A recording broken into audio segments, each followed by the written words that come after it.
Assalamualaikum warahmatullahi wabarakatuh. Baiklah, di sini saya akan menjelaskan kritik sastra tentang cerpen dengan pendekatan objektif dari karya sastra W.S. Rendra yang berjudul Orang-orang Peronda. Unsur intrinsik adalah unsur dalam yang membentuk penciptaan karya sastra. Unsur ini berupa tema, amanat, latar, alur, penokohan, titik pengisahan, dan gaya. Ketujuh unsur ini terdapat dalam cerpen Orang-orang Peronda. Yang pertama, tema. Pengarang yang sedang menulis cerita ini pasti akan menuangkan gagasannya. Tanpa gagasan, pasti dia tidak akan bisa membuat cerita ini. Gagasan yang mendasari cerita yang dibuat itulah yang disebut tema, dan gagasan seperti ini selalu berupa pokok bahasan.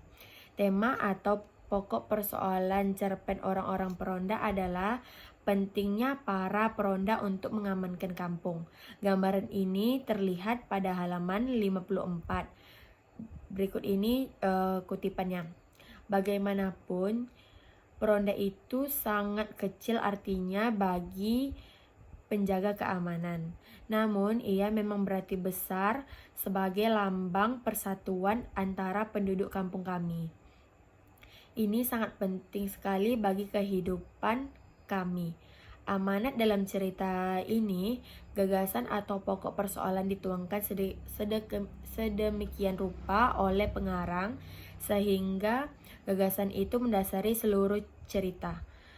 Dengan kata lain, solusi yang dimunculkan pengarang itu dimaksud untuk memecahkan pokok persoalan yang di dalamnya akan terlibat pandangan hidup serta cita-cita pengarang.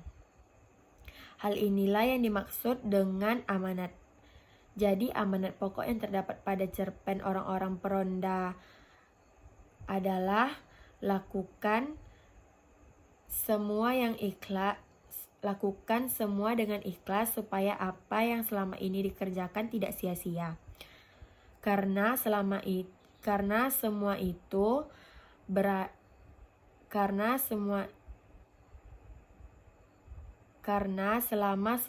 berada dalam kebaikan, maka semuanya akan mendapatkan pahala di mata Tuhan Yang Maha Esa.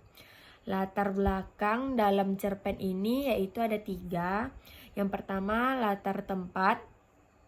Latar ini yaitu berupa daerah, bangunan, mobil, taman, dan sejenisnya.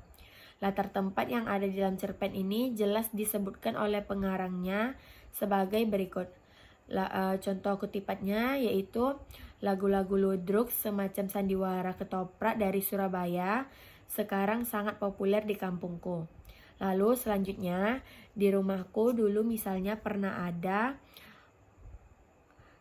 maling masuk dengan seenaknya saja tanpa diketahui orang-orang peronda. Yang ketiga, Harto termasuk orang yang rajin mengunjungi gardu itu juga. Keempat, dulu waktu kampung-kampung yang lain mulai menghapuskan peronda, kampungku ikut pula menghapuskannya. Lalu di jalanan kampung kami. Latar waktu. Latar jenis ini yang terdapat dalam cerpen ini ada yang bersama dengan latar tempat seperti yang sudah dipaparkan pada latar tempat sebagai berikut. Yaitu tunggulah nanti tengah malam. Selanjutnya kalian bayar uang untuk diganggu tidur sekalian tiap malam. Sekali sebulan para penduduk diminta sokongan iuran sekedar untuk ongkos-ongkos peronda seperti minum, gelas, cerek, dan lain-lain. Waktu malam sangat sepi lalu lintas, tetapi sekarang menjadi ramai oleh kelompok manusia. Kemudian sayang sekali beberapa hari kemudian tiba-tiba hari hujan. Kalau hujan jatuh di tengah malam, sepilah perempatan jalan itu. Lalu kemudian kalau hari sudah jauh malam akan terdengar suara lagu suling tunggal.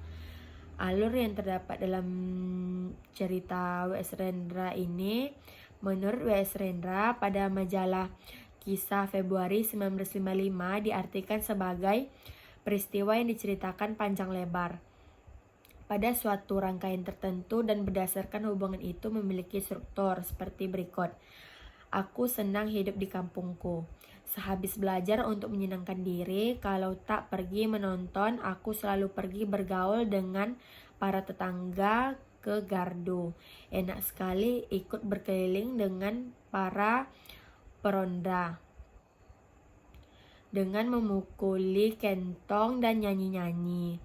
Rembulan terang dan rumah-rumah pada tidur, tertutup jendela pintunya dengan lelap, dan napasnya berbicara melalui lampu-lampu kepada kita.